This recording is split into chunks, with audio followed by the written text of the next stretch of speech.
Hi, welcome to this video day, which is on the 3rd of October. It's Saturday. It's our weekly Forex forecast. Just going to pick out some pairs that we think could offer good risk to reward trading opportunities for the week ahead. Now, there is one big news story which we think will dominate October. That is the US general election. Now, in terms of, we look at the polling, it's pretty close between Biden and Trump. We expect a close result, and whoever loses, we think, will contest the election result. Now, there's been a lot of talk about Trump has said that he might not accept the election result, but the Democrats have said that as well. In fact, they said it before Trump. So the loser contests the result, and it is close. Then it's going to go to lawyers and the Supreme Court to sort it out, which will probably take several weeks. Now, in terms of that backdrop, it's not conducive to really big risk on. We have seen the dollar and the yen, the two safe currencies, appreciate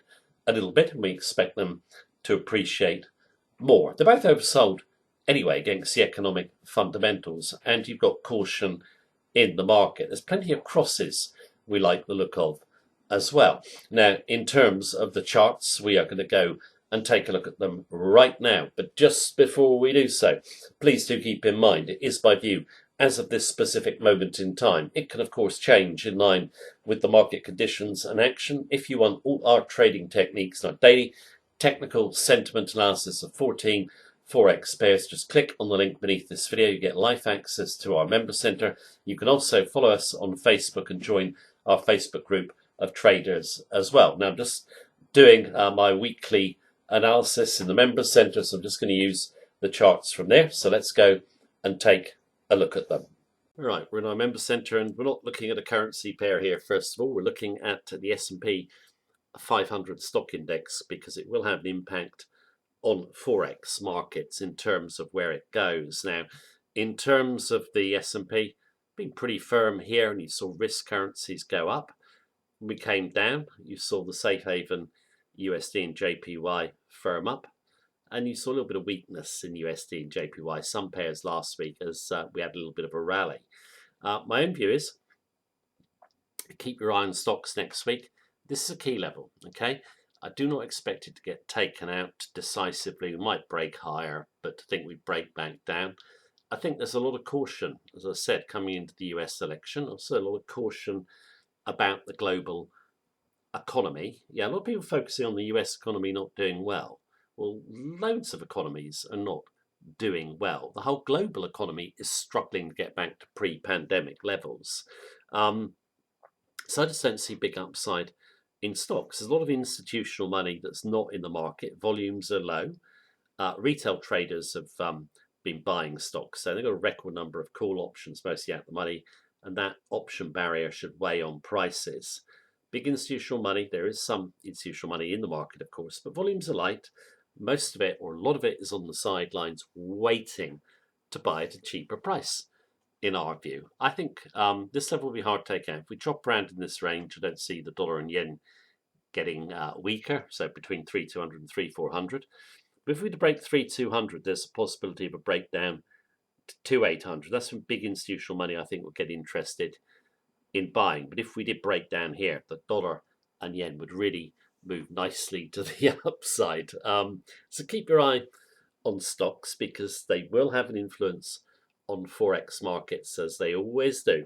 But I think, upside is limited, and there's a lot of downside potential, which will help our dollar and yen bullish bias. Right, now let's go over and take a look at some currencies. I'm going to start with the majors. Right, let's start with our first major pair. Just scroll down to it, which is going to be Euro USD. Now, in terms of, just for anyone new watching our videos, in terms of the charts, you see they're all daily charts. Our technical analysis is very simple.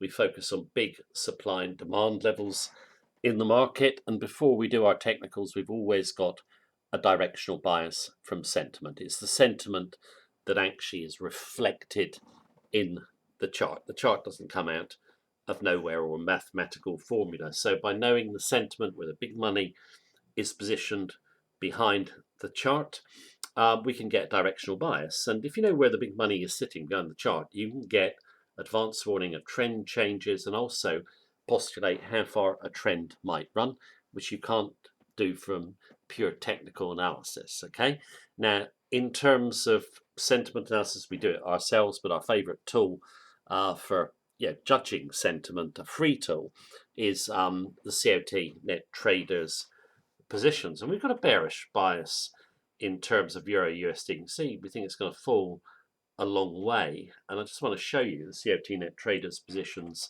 in relation to the euro. Now, if you're unfamiliar with the COT Net Traders positions, you can look up our video called COT Net Traders Indicator. What we're really interested in is what two groups are doing in a currency pair. They're dealers. Dealers are commercial hedgers. They're smart money. Speculators on the other side here. So the green line, the smart money, the kind of grey line is speculators. We want the two groups to really diverge out against each other. And then we'll normally be looking to go with the dealers of the smart money. And you can see it here. Big divergence. Speculators heavily long the euro. Commercial smart money heavily short. This is back in 2017. The euro big rally up, tops out, then falls 1,000 odd pips. Well, the speculators drop off their long positions. They still remain long. Commercial still remain short in the fall. Then the speculators go up to an extreme again. Commercials drop against them. We're looking for the euro to break in favour of the commercials and take the speculators out on stop. Now, when you're using the COT, you're not after every twist and turn. We're generally after big divergences, and we've got a big divergence here. So we're bearish of the euro. Now, in terms of the big extreme, it built up here when we travelled sideways after the big rally up from 108 to 120 there, where we just come off. We're in at 117.70. Okay, we did come down quite nicely to 116. Now we're back just at the 117 level. You can see, really struggling at this first level resistance. Our stop is back behind the next level resistance, which is the 118 level back here. Okay, so we never have a stop behind first level resistance, so we don't get clipped on stop. We're after bigger moves. Our view is if we break down, so if we go through 116.80, which I put on my notes there, we would expect speculators to get hit on stop 114, longer term going down to 110. We break up towards 118. We'd expect prices to top out. We just don't think there's enough buying power left from the euro bulls or the speculators to push us up to 120 or beyond. I see a lot of people in the media saying that could happen. It could. I don't expect it to. I expect a breakdown, and it's kind of been a patience game with this one because we haven't seen much action. If we look at the two economies, though, we had non-farm payroll on Friday, and I think I said it in our notes in the member centre.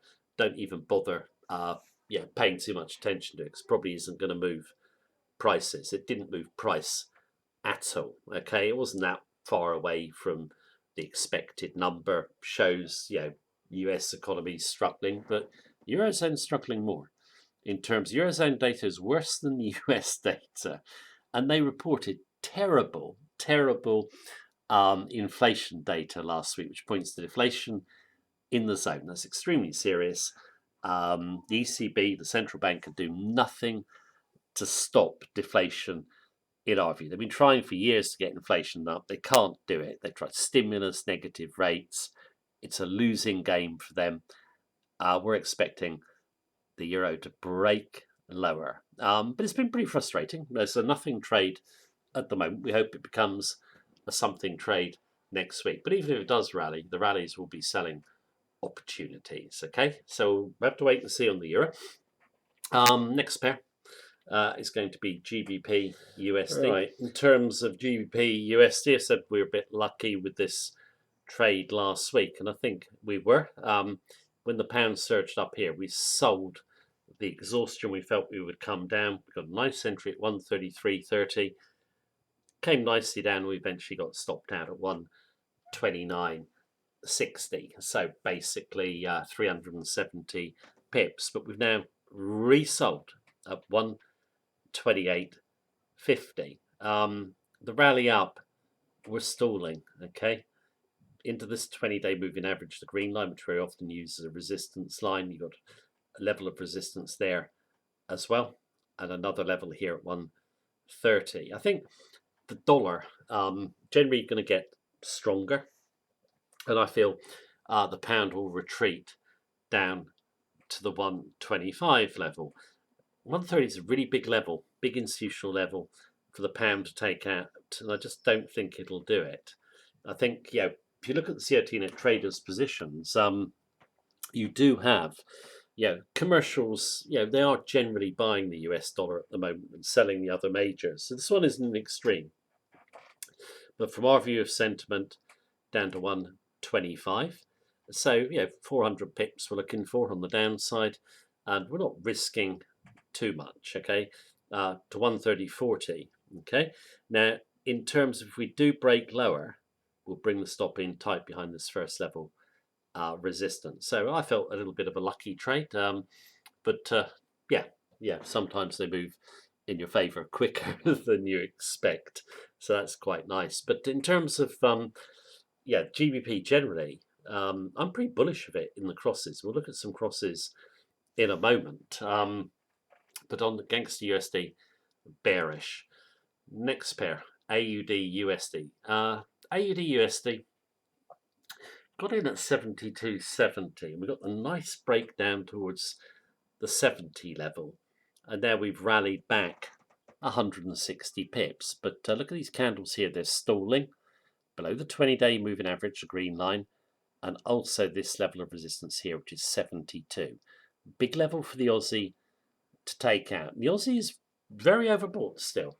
From March lows, it's rallied 30%, and it's done that against a slowing global economy, which you wouldn't think it would do, or we didn't. But when you look at commodity prices, very important to the Aussie, they've been very firm, okay? But we think they're topping out now. I just want to show you the biggest export of Australia, which is iron ore. Look at that for a rally. That's 57%. That rally is better than the one in gold. I think it's the top performing metal. But we've since come off, and we've come back to the 120 level, but we've leveled off. This is mostly speculative buying. It's not to do with supply and demand. I'm looking for the whole rally to be retraced. So if iron ore starts to come down, then I expect that to weigh on the Aussie. I expect stock market weakness to weigh on the Aussie. Plenty of other commodities that are overpriced as well. Copper would be one, for example. You've got coal and coke. They'll probably hold up a little bit better. But gold, crude oil, they all look toppy. Speculators heavily long. I think the commodity complex is going to get a hit. That means the Aussie dollar will get a hit. So kind of waiting for this breakdown, hopefully through 71.20. You can see my level there. And then hopefully off to 65. Be a great trade if it does come off. But Aussie is so overbought. This level, I think, is achievable. There's levels in between. You manage to trade as it goes. At the moment, I've moved the stop, so we'll just get stopped out for a minuscule profit. But if we were to be stopped out, we just sell weakness, okay, below the round number, okay, so below 72. So we'll see what happens with this one. I just like it. We've stalled here, just right into this big level. So we'll see what happens with that one next week. Japanese yen. Now, I'm actually basically bullish of the yen longer term. But in terms of USD JPY in the short term, I'm looking for a rally. And when we sold off really hard here, look at this blue candle here. It bounces straight from a big round number, okay? Takes out the previous low over here, bounces back, we get long, and now we're just kind of not doing much at all, just hanging around the 20-day moving average. It went down to the 105 level on Friday, bounced back. I'm looking for a break higher than up to 108. Now, in terms of this pair, I'm influenced by the COT net traders positions. Now, on the COT net traders positions, it's always foreign currency first, v the USD. But we just want to know what the dealers, commercial, smart money are doing against speculators. And I've highlighted three divergences. One here, back in 2017, 500 pip break. Speculators really go long very quickly Commercials drop short against them. You see the same happen again here. Speculators go really long quickly. Commercials drop against them. You get about a 400 pip decline. They've done it again and built up a big long position. Speculators, commercials are short. So we know the speculators are heavily short the USD. So if we break up looking for those specs to get run on stop and push us up to 108, okay? Not risking much now on this one. I brought the stop up to 104.70, so we'll be taken out with a 10 pip loss. But I think that's kind of, I know we finished red, but it's bullish we held the 105 level, okay? So looking for a rally to 108. We shall see what happens with that one. But I think we get some blue next week. Certainly if we get through 106, we'll be going to 108. But yeah, just a swing trade longer term, we are bullish of the yen. Let's go to the last pair here, which is USD CAD. Big fall in the USD. Then the USD comes back, breaks the 20-day moving average. Then we find support at the 20. Push off again. Down. We're finding support at the 20-day moving average. It's been quite slow moving, this one. I've got about 170 pips, but it's taken a few weeks, which is a bit frustrating. So we're really looking for this level now to give way. 133.60, you can see it on my notes. We break through there, we start to gravitate up, and I'm looking longer term for 140. Yeah, for us, yeah, Canadian dollar, similar bank drop to the Aussie dollar. We think commodity prices are going down. That means commodity currencies are going down. So we'll see what happens. It's been slow moving, but yeah, we are moving up, and this 20-day moving average, the green line, is providing support. If you came into this one fresh, your stop's going to be behind here, okay? Go long there. It's a really good risk to reward, in my view, okay? So we'll see what happens with this one. All right, let's move on and take a look at some crosses. All right, then in terms of the first cross I want to look at, it's Euro JPY, which is one of my favourite crosses at this moment in time. Euro has a really big rally. Then we sort of reverse from the 126. I'm trying to get away from it, can't. We'll come in at 125.20. We get the full we want. We nearly reach 122. And then we rally back. So 123.38. Okay, so just under a couple of hundred pips profit at this moment in time. But I'm hoping that this could turn into a really good profit. What I quite like is we rally back, but look at this 124 resistance level. 1, 2, 3, 4 bodies trying to get through it. Can't. 20-day moving average is there as well. Come off the level, holding support. We just need to come through support. You can see my level there, 122.80. We break 122.80, I think we could be off to 118. So that could be hopefully well over near enough 500 pips more in profit, if of course our view is correct. But we're heavily bearish of the euro, as noted when we're looking at Euro USD. On the other side, the yen is just so oversold historically, and we've got the potential for risk off, caution, nervousness in the market, which is always good for the yen. So yeah, breakdown. It's a really nice risk to reward. If of course our view is correct, you manage the trade as it goes. But I'm looking for more downside. It was a nice breakdown, rally, and I think that rally will fade. We shall see. Where are we going next? Euro GBP. I think in terms of the the GBP, I said I was bearish against the USD, but in the crosses, I'm just bullish of the GBP in most of them. And this rally here, when it came, this almost vertical rally, high volatility, we're always looking to sell these types of rallies. What was the rally based upon? The fact the UK and Eurozone were not getting on well with their trade talks for concluding Brexit, basically. And the market say, they won't come to a deal. Our view was that there was going to be a deal done. It's just a massive overreaction. We get the sell order through 92. We fall down. We come back to test the 92 level. Can't get through. Fall down. 4 candles here. Really struggling to take out 20-day moving average nearby. Resistance, nice red on Friday. Okay. when you get these big moves up, vertical moves, they're normally emotionally driven. You do see very often a big portion of the move retraced, or even all of it. I'm expecting it all to be retraced back to here, then a run on down to daily chart lows. One thing you can do, regular viewers know this, if you've got decent profit in this one, take 50% of your trade away. Okay, if it rallies back to here, you put the trade back in.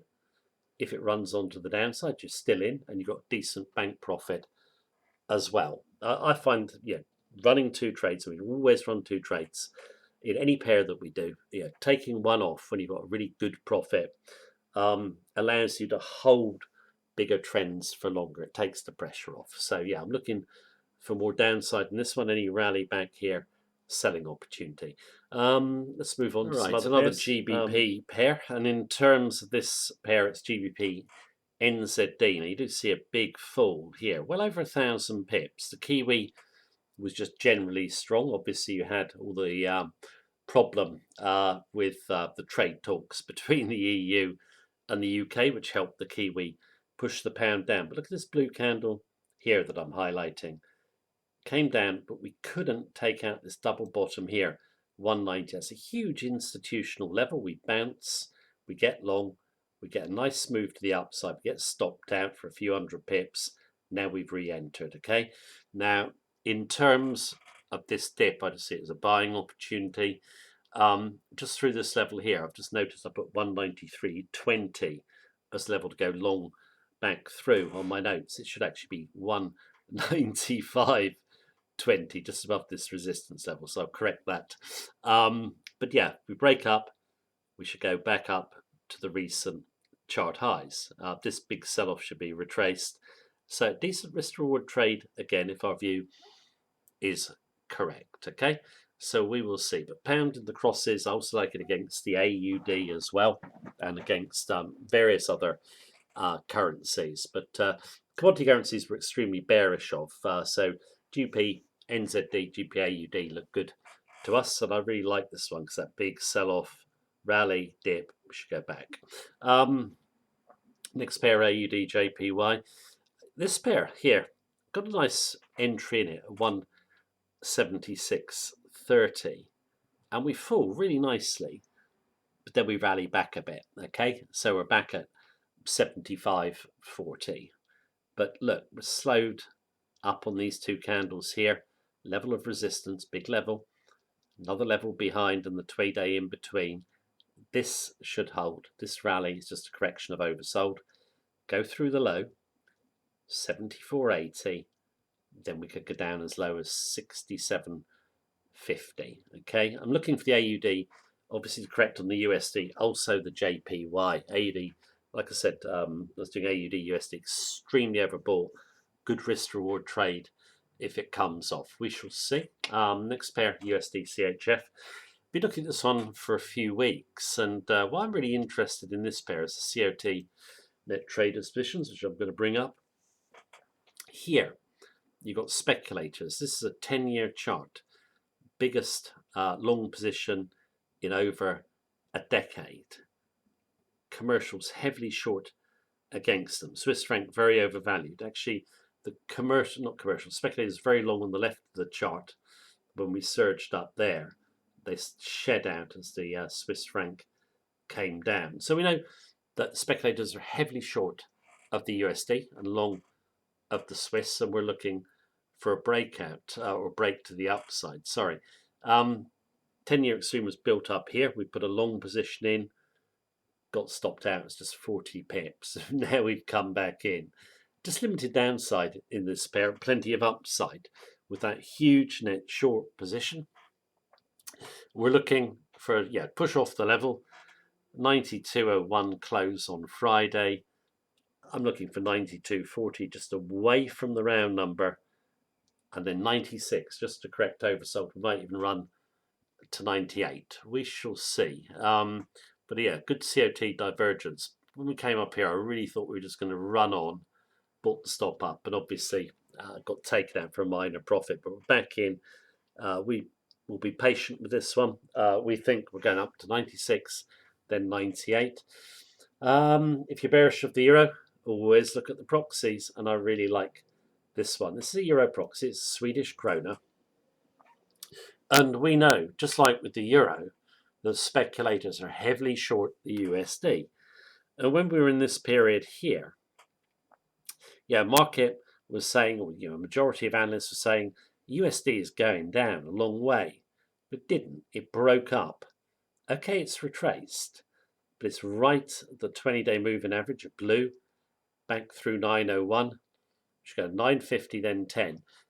Big speculative short position in this pair. There's no COT for it, but we can work that out from bank reports and so forth, and big institutions, what their view of the USD is. And the overwhelming majority are bearish. So we're looking for this one to really gain traction. The upside 950, possibly even 10. And just as a side note, the Swedish krona, I think, is the most overbought most overbought currency in the last 3 months generally. It's been strong everywhere. We even like the Swedish krona short on the euro and on the GBP as well. So, we did see an up move. We have retraced a bit, just bullish of a move back through this resistance level, then hopefully the upside. Good risk reward trade again if it comes off. Let's just have a look at a quick few more pairs to close the video. Lesser looked at pairs, but they look for really good risk to reward trades. Right, the pair we're on now is USD Tri, and we got interested in it back here when it broke up. Okay, and it's had a really big move. The upside is about 16%. Look at this 20-day moving average. Every time you dip to it, you basically rebound. Okay, we've had 3 trades in it. It's done really well for us, and I think there's 30% more on the upside. Sure, it's a lesser looked at pair, but it's fast moving. It's volatile. It's what you want. You need a small position, going way higher, probably 30% more on the upside. I think we're going as high as 10. Currency crisis in Turkey, which I've written about frequently in the Facebook group and on my Facebook page. Dips are buying opportunities, or buy it on strength. If I wasn't in, I'd just buy it through the high. Way more upside in this pair, in my view. And I do like the exotic currencies. Fast moving and volatile. Just use a small position, and they can very often give you fantastic moves. And this one has done just that. So really like the look at this one. Next pair I'm going to look at is USD CZK, which is another euro proxy. I don't know if I said it, we look at USD SEK. When the euro goes down, the proxies or correlated currencies tend to go down quicker. And I think the Czech krona is basically going to get really hurt by the USD. We had a nice long trade from near the lows. We got stopped out. We've now come in long, bounced from the 20-day moving average and the double bottom, going up to 25. We may even go back to chart highs. It's a nice bullish candle on Friday, stop behind this level at the moment, but if we accelerate to the upside and take out these highs, I'll come in behind here and trail the stop up. Just think this one's going higher. Again, a lesser looked at currency, but I really like trading the euro proxies, more so than actually trading the euro, because I find the proxies less noisy. You haven't got so many speculators involved or big institutions pushing the price to catch speculators stop. So proxies, always good. Right, I'm going to finish up with a pair, which is CHF JPY. We had a decent move down there, got stopped out, and then we've just literally sold it right into 115. Okay, so we're just assuming a round number will hold the price, and we get it. Hammers into the 115 level, we can't get through it. Comes off. Okay, just tuck the stop at 115.30, so we're only risking 30 pips. But if we break 114, we should get another 200 as we go down to 112. Swiss franc, one of the most overbought currencies of all. Like it on the USD, we've had more luck with the JPY. I'm hoping that we can just accelerate to the downside and hopefully get good move out of it. So they're the pairs I picked out today, and some of them are a little less popular, let's say, with retail traders, but you know, the less popular ones can very often give you really great risk to reward trades. We very often say here, the more pairs that you look at, the better. Okay, don't worry about what the pair is called. Look at the trade setup, look at the sentiment behind it, look at the expected payout against the risk. So yeah, we shall see what happens in the week ahead, but hopefully we get an interesting week. Right, that is the video for the day. Thank you very much for watching me as usual. Take care. Have a good day.